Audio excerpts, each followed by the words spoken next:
আসসালামু আলাইকুম ভিউয়ার্স, আশা করি সব ভালো আছেন। তো আমি এখন আপনাদের দেখাচ্ছি এই সিরাজ কবুতরটা। এটার আসলে সকাল থেকে একটু লক্ষ্য করছিলাম যে সবুজ পায়খানা করতেছে, ফেনা ফেনা একটু, আর ঝিমিয়ে আছে। তো বুঝলাম হালকা পাতলা যে ঠান্ডা লাগছে কবুতরটার। অ্যান্ড অনেক উকুন মাছি এবং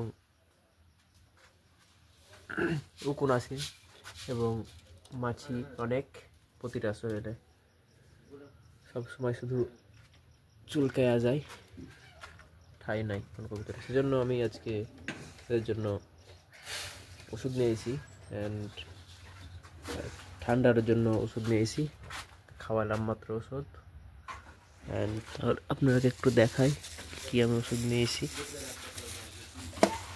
প্রথমত আপনারা ঠান্ডার জন্য যদি আপনাদের কবুতরকে লাগে ঠান্ডা, তাহলে ডক্সিকাপ খাওয়াতে পারেন পানির সাথে তুলে। এটা আমি একটু খাওয়ালাম, প্রায় হাফের একটু কম ডক্সিক্যাপ। অ্যান্ড উকুনের জন্য যেটা দিলাম আমি, সেটা হচ্ছে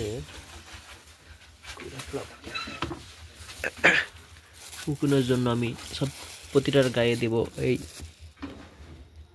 এই মেকটিভ ফেট। এটা পাখার নিচে 2 ফোঁটা এবং বুকে 1 ফোঁটা, পিঠে 1 ফোঁটা দিলে পরেই ওকে। বেশি দাম না, 45 টাকা দাম, 40 টাকা নিচে। আর ডক্সিক্যাপের দাম 20 টাকা পাতা।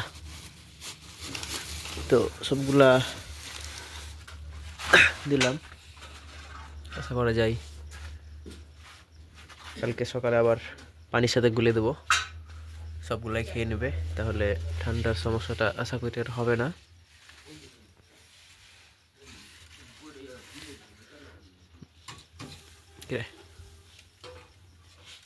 আচ্ছা, ভালো থাকবেন সবাই, কথা হাফেজ।